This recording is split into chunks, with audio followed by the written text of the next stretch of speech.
And it's great to be back with you again tonight for the second time around on SFCP Radio, bringing you Motor Matters, the show that tells you all about the latest, the greatest, the best, the newest, and everything else in between when it comes to cars, driving, motoring, and everything else on the road, being on the road, and particularly a passion of mine, staying safe on the roads in South Africa.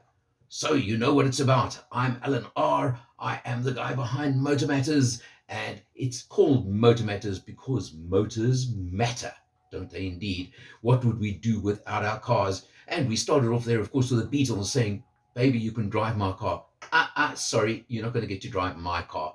No way is that going to happen this time round. I apologize. But then again, I do say to all the manufacturers that I work with, yes, please, I want to drive your cars, because that's even more important. So what have we got coming up for you in tonight's show? Well, I'm going to talk about last week I spoke to you about new launches and new models that were being launched and launches that I attended in the recent past. Well, tonight I'm going to talk about some cars I had on test recently. The Chery Tiggo 8 Pro, the Jeep Grand Cherokee L, and the Nissan Qashqai, all fairly recently launched.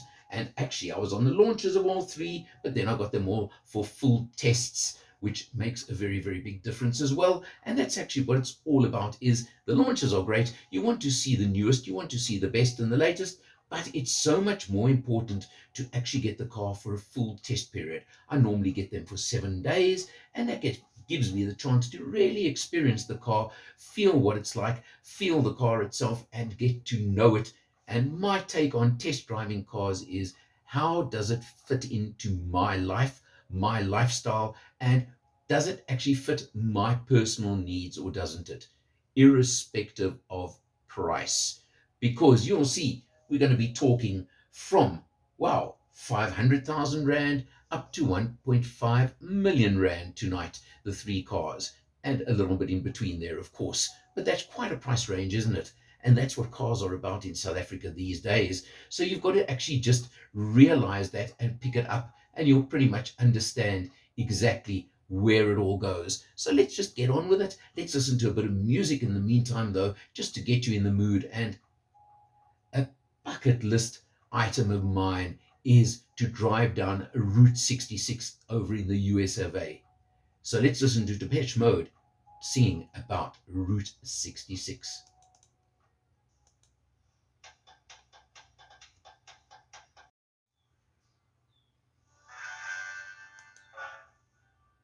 And welcome back to you.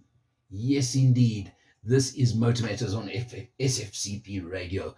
I'm Alan R, and it's a pleasure and a privilege to be with you again today. Well, I said to you, we're going to be talking about cars that I've tested recently.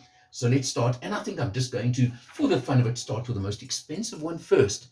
Because as Queen put it a few moments ago, you were listening to them saying, I'm in love with my car. Well, this was a car I could seriously have fallen in love with. And in fact, that applies to a lot of the cars that I test and I drive. Maybe I'm fickle, I don't know, who knows what it is, but I can certainly tell you I'm in love with lots and lots of cars, and they change by the week often. Well, let's talk Jeep Grand Cherokee L. And that L at the end is important because it means it's the long wheelbase version. It's the first 7-seater option in the Jeep Grand Cherokee, in 5 generations of Grand Cherokee that they've launched and brought out since about 1990, somewhere around there. And this is the 5th one. Very, very different, very upgraded, very upmarket, yet still absolutely recognizable as a Grand Cherokee. There are so many just cues that remind you of previous generations, and in fact even styling cues that take you back to the Wagoneer of the 1960s, which was the first large SUV, you could call it, from Jeep way back when. But of course, the one thing about Jeep that they do all the time is that they may be large luxury family SUVs, but they still have off-road and 4x4 ability. And that is an amazing feature of these cars, because I doubt many of them will ever go off-road in any way whatsoever, but they're capable of it, and that's the point. So you know you've got that capability just in case you ever want to use it or play with it. Well, let's just give you a couple of stats and figures quickly, because it's all about that, isn't it? And you want to know what exactly this car is made up of and what it's actually all about. So we are sitting with, in South Africa, only one engine option. There are two others available in the US of A, of course, which is a diesel and, of course, the great stonking V8 Hemi versions, as they call them. But sadly, we don't get that here. Maybe there was talk. There was talk at the launch that maybe they could still do something, but I don't know. We'll have to just see. But nothing wrong with that 3.8 liter V6 Pentastar engine, as Jeep call it. It's been around for a good few years, but nothing wrong with that either. It's tried, it's tested, it's proven. And isn't that a good feature and a good fact? Puts out 210 kilowatts and 344 Newton meters of torque. Now, remembering it's a petrol engine, not a diesel, because in a diesel you would be expecting 450, 500 Newton meters maybe. But 344, a lot of people have been saying, is that enough for such a big, heavy vehicle? You're talking 5.4 meters long, you're talking probably 2.5 tons of weight. It is big, it is heavy, but I can tell you it cruises beautifully. It really does. You put it on the freeway, you stick it at, sadly, our speed limit, don't forget that one, 120, and it'll sit there all day and you will cruise in sheer luxury and comfort. It really is that good. And of course, you do get, there are 3 models in the range, and this is very important, all with the same engine, all with the same 8-speed automatic transmission. So that's a standard torque converter automatic, as they have been around for a long, long time. And of course, they all have 4-wheel drive, but you do get different versions of the 4-wheel drive. You get the Quadra-Track, and then you get the Quadra-Track Plus in the top model, which is, of course, the Summit Reserve. And how that one works, quite simply, is that that one has an electronic limited slip diff, for example, to give you even more off-road ability if it's what you really need. But you may not need it at all, and you may not want it. But there are the 3 models, as I said. You start with a limited, then you go up to the Overland, and that's the one I had on test in the middle of the range, and then you get that Summit Reserve, which is the one with lots more tech, lots more luxury, and lots more spec along the way, and that is really a crucial factor on it. So the Overland, let me tell you, is still packed and loaded with so much luxury, so much spec. It's actually unbelievable. And I'm just going to mention a couple of features that I think are incredible on these vehicles, and that really, in my book, make such a difference and really are so important. For example, you get on Overland and Summit Reserve, you get an extra screen in front of the front seat passenger, believe it or not. So there are actually 3 screens on the car. You've got obviously your digital dashboard in front of the driver. You've got your infotainment screen in the center, and then you've got this extra screen, which has the technology that whatever's showing on it can't be seen by the driver anyway, so he can't be distracted. But you can even, listen to this, you can even show movies on that one, on that screen. So the passenger can be watching a movie while you're cruising along, and the driver can't even see it. And of course, you just use earbuds or headphones of some sort, and there you go, and you can have your fun while you're the passenger and leave the driver to get on with his work and his job. And that really is incredible tech as far as I'm concerned. Another feature on Overland and Summit Reserve that again is quite something is they call it the family camera. You can just press on, obviously there are so many buttons, so many controls you can access through menus on the center infotainment screen. I would spend weeks just telling you all about them. But the family camera is quite something, because what that does is you can actually on the screen watch what the kiddies are getting up to in the middle or rearmost seats. Because remember, 7-seater. And that's important. So you don't have to turn around. You don't have to be distracted. You don't have to do anything of that sort. You can just press the button, look on the screen, and see what they're up to back there. And I think that is pretty special in itself. Now, let's just talk Summit Reserve, because I mentioned it does have the electronic diff, for example, to give you even better off-road ability if that's what you're looking for. But I don't think it's that important. But it also has, among other items that you don't get on even the Overland, for example, is it has the infrared pedestrian detection camera. and that picks up whether it's people, animals, objects in front of the vehicle while you're driving at night.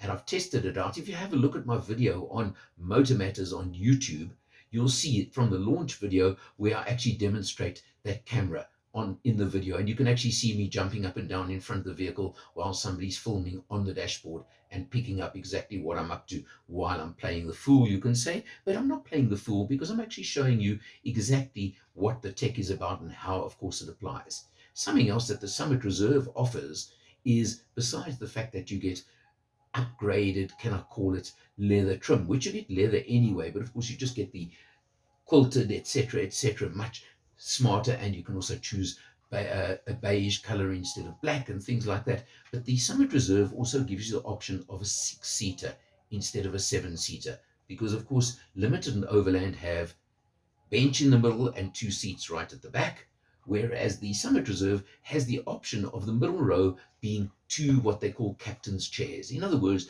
they're 2 more seats, almost exactly like the front seats for the driver and front passenger. You've got 2 more of those for ultimate absolute luxury, and you really are spoiled if you can travel in those in the middle of the vehicle and you cruise along so beautifully in those. So you get all of that. I'm just summing up very, very quickly.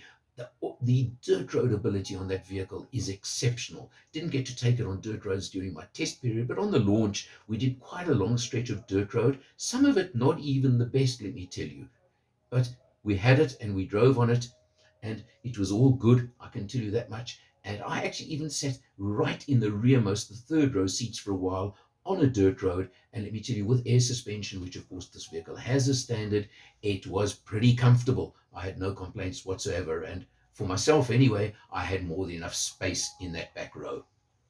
The one thing that you're going to ask me, and I'm going to answer you by simply saying, if you're that worried about fuel consumption, maybe either this isn't the vehicle for you, or maybe you just couldn't afford it in the first place. During the week's driving, and it was a lot of urban driving, which obviously is not in its best, and you've got to accept that and understand that, but in urban driving I averaged 13 liters per 100 kilometers. We did on the launch drive, cruising on the freeway, get it down to the upper 10s. So you could probably get around the 10 liters per 100 on your holiday trip, but you can expect to live with 13 liters per 100. You do get a 5-year, 100,000 kilometer full maintenance plan as standard on any of the 3 models, and the prices are as follows: 1,299,900 Rand for the Limited, 1,479,900 for the Overland, and 1.679 million for the Summit Reserve. Not cheap, I know, but it certainly is a lot of car. That much I can tell you. And talking about a lot of car, let's listen to the cars and drive.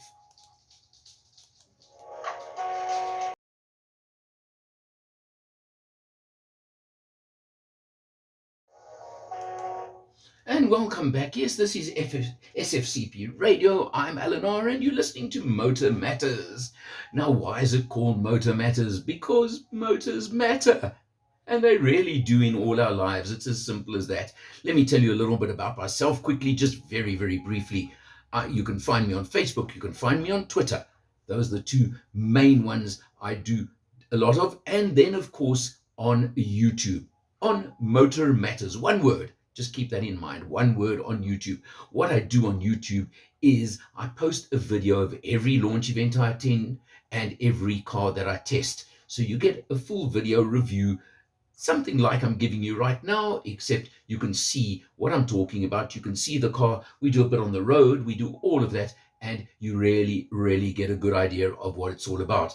So maybe subscribe.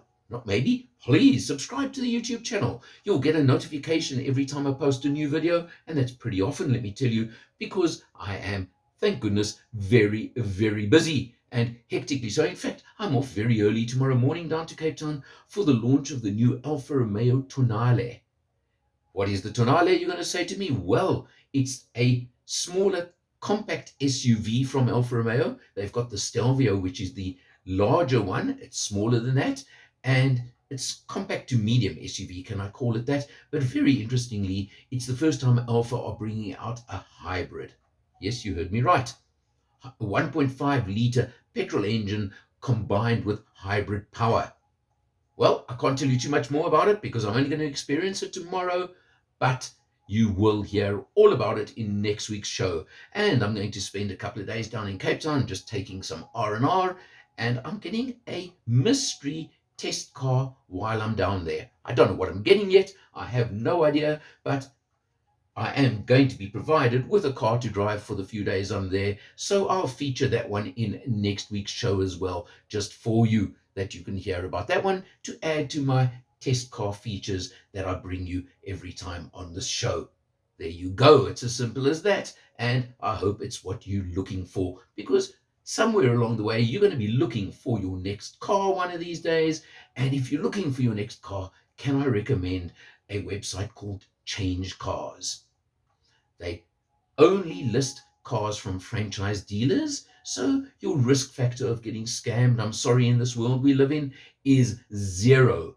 Franchise dealers only. And secondly, if you go on to Change Cars, you'll find all my videos there as well. So if I've tested the model that you are looking at and that you find a listing for that particular car, you'll see a little banner that says watch video, and guess who you're going to see and hear, because it'll be my review on that particular car. Simple. And I think it is very useful. The dealers are loving it, I can tell you that much. Let's get on to our next test car right now. And I'm staying in price order, as I said to you, from high to low for today. So the next one is the Nissan Qashqai, the third generation Qashqai that was launched in South Africa about 2 months ago, if that. And I attended the launch video on the channel, of course, and then I got the car for a full week's test. Now, the Qashqai was very interesting, this new third generation, because quite honestly, myself and a lot of my colleagues actually thought and commented that maybe they shouldn't have even used the Qashqai name again, because this car is just so different to the previous generation version that it's a totally different car. Normally, and many times when people bring out a new generation of a vehicle, there's lots of similarities. They stay similar, but obviously better and improved and maybe more spec, etc. In this case, it is a jump from a crossover SUV to, in my book, a medium SUV, and it certainly fills that role very well. Comes with a 1.3 litre four-cylinder turbo petrol engine. Interesting. I mean, the modern turbo petrol engines put out incredible power that you could never have dreamed of 15, 20 years ago out of small engines, but they can do it, and they do it so very well. There are 3 models in the range. You get the Vizier, which is the base spec and available with a 6-speed manual gearbox only. And that has a slightly detuned version of this engine. So it puts out 96 kilowatts and 240 newton meters of torque. But then you get the Accenter and the Accenter Plus. I had the Accenter Plus top of the range version on test.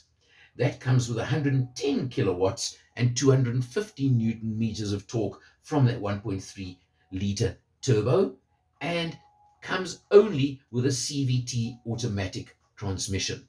CVT, continuously variable transmission. Now, those had such a bad rep not that long ago. CVTs, people said, oh, no, never, they're terrible, they scream, they whine, and etc., etc. Well, let me tell you very simply that the newer, more modern CVTs have upped the game like you cannot possibly believe, and they are completely different to a few years ago.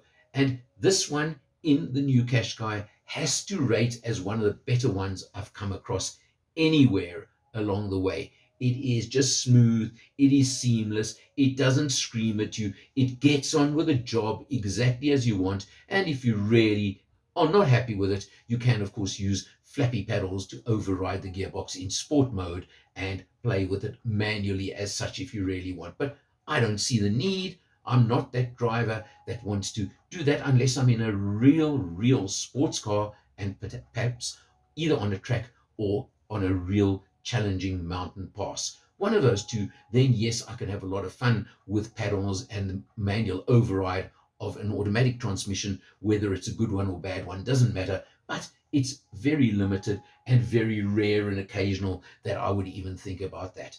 But what Nissan have done with this new Qashqai is they have loaded spec upon spec upon spec in this vehicle. And it is a luxury car in a slightly smaller body. Just one example that stood out to me was, and I'm going to name, the first time I encountered this was in Lexus. They call it comfort seating. And what that means is when you switch off the transmission, the driver's seat literally moves back a little bit further to give you more room to get out of the car. So if you're a fat cat with a large belly, for example, you've got the space to get out from behind the steering wheel. And when you get back in, you've got the room, you press to start the engine, and the seat slides back to the position it was in before you turned off.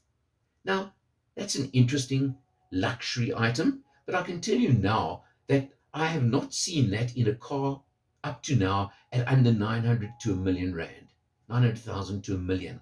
Now they've brought it in at a much lower price point, of course. And that's what really is important, is they've given you spec that you just did not expect at this price point in a car. Although it's not a cheap car, when you see it, when you look at what it offers, you realize the value they're offering you. In fact, quite honestly, when we heard the pricing, especially on the Accenta Plus, a lot of us thought they got to be crazy because it was such a jump from that previous Qashqai. And that's why I said I think they could have even given it a new name. Because once you drove the car, first of all, the smoothness, the comfort, the handling, the suspension, all of those things work really well. And we drove it around the coastline in the Western Cape again, and over Chapman's Peak, if you know where that is. So you can imagine that that's a good test of the car and of how it handles. And it really did a great job of that.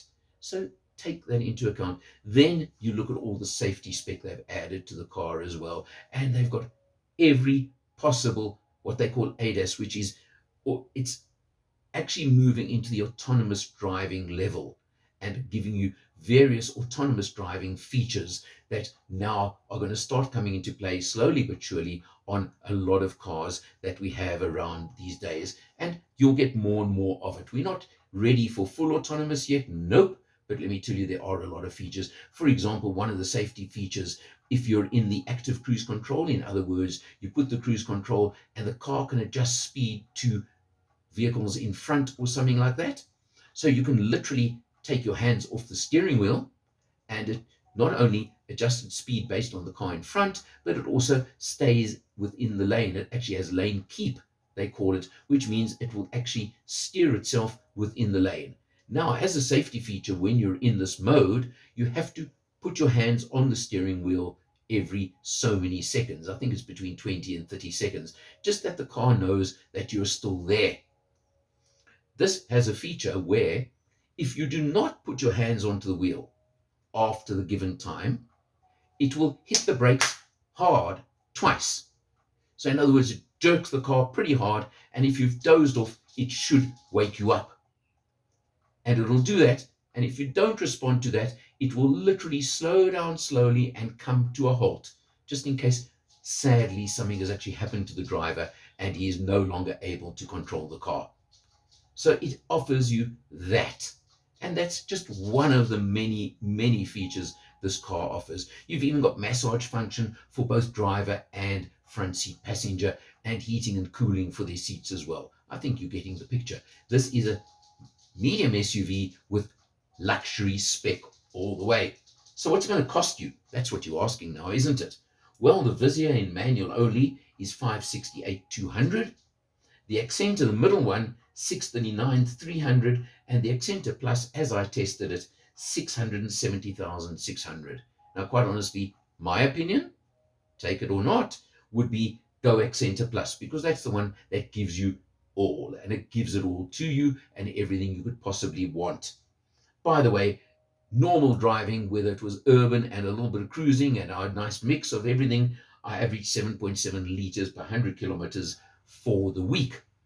Pretty good, and I did enjoy the performance and power of the car along the way.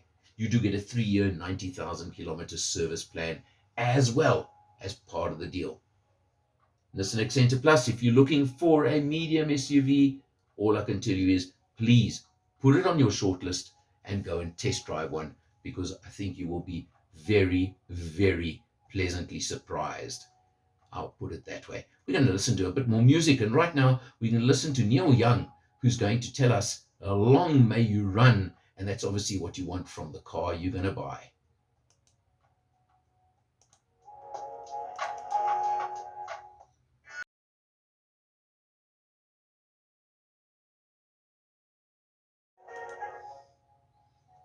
Well, we're back again. Yes, this is SFCP Radio. I'm Alan R, and this is Motor Matters. And as I said in between over there, hopefully you'll never go into the danger zone. It is 18:47, 6:47 p.m. right now. Time is marching, isn't it? Amazing how quickly time goes by when you're having fun. And I can tell you, I'm really loving every moment of being with you here right now, telling you about the cars that I've been experiencing, about my fun, my passion, and what is new and available on the motor front in South Africa in particular, of course, and talk about what's new and what's happening and what's stirring up the market in such a big way at the moment is the onslaught of the new Chinese brands that are coming in. We spoke last week about the Beijing from Bike. I'm sure you remember. Well, of course, Haval started it, the new generation. There were a few false starts along the way, and quite honestly, there was some serious rubbish dumped on our market along the way. But that's all changed. And if you think that still, you need to change your mindset, because the products coming through from Haval, from Cherry, and now from Beijing are in a different class. And of course, they have got price advantage on their hands. Their pricing is incredible for what they are providing. So what car am I talking about right now? Cherry. Now they have launched 3 models in a year in South Africa: the Tiggo 4, the Tiggo 7, and the Tiggo 8. The Tiggo 8 is their biggest version, their biggest one available, and it is I'm calling it a compact 7-seater because it's a medium SUV, but it offers you the luxury, can I call it, of 2 extra seats in the rear. No, they don't have all that much space. They're made for kids, there's no doubt about it. Not really for adults, particularly for long, that's for sure. You wouldn't want to be stuck back there for too long, but they're there. But of course, the trade-off is the fact that you don't have any boot space if you're using all 7 seats. So just keep that in mind. But it really, if you know what you're doing and you know what you're looking at, and that's where you're looking in the market, and particularly where your price range is, then it's certainly a great option. And that is for sure. So what does the Tiggo 8 Pro offer you? Let's just look at a few things. Well, it comes with a 1.6 turbo petrol engine, 4-cylinder, with 145 kilowatts and 290 Newton meters of torque. So it's got a lot of power and a lot of pull. And let me tell you, it really is a performer. It goes really well. It was one of those cars that was almost quite difficult to pull away gently from a stop or a robot or anything of that sort. It just wants to get going. That engine drives the front wheels through a 7-speed dual clutch automatic transmission. Now the dual clutch is, can I call it, if you've got CVT, you've got torque converter. Dual clutch is the sportier, more luxury, more expensive option along the way that. So you've got to keep that in mind, and that's what they are. So you've got the top kind style of automatic transmission in this one, and it is ultra super smooth. Really is. Now what Cherry have done is that you can get the Tiggo 8 Pro in 2 options. You get the Distinction and the Executive. I've driven both. I was on the launch. I've actually had the Executive on a full test a little while back, and now they gave me the lower spec Distinction model. And there's quite a price difference, because let me throw a price at you right now, considering, as I said, the 1.6 turbo, good power, good gearbox, all the luxury, all the options. Well, not all, because that's reserved for the Executive, but the Distinction, as I drove it, 496,900. And then if you want the Executive, you go up to 556,900. So there is a 60,000 Rand price difference that you would get a lot of extras for. And I'm going to tell you just a few items that you don't get on the Distinction that you do get on the Executive. A panoramic roof, well, that's up to you whether you want that or not, but there are a couple of safety spec items, because again, it has the advanced driver aids. That's what the abbreviation ADAS.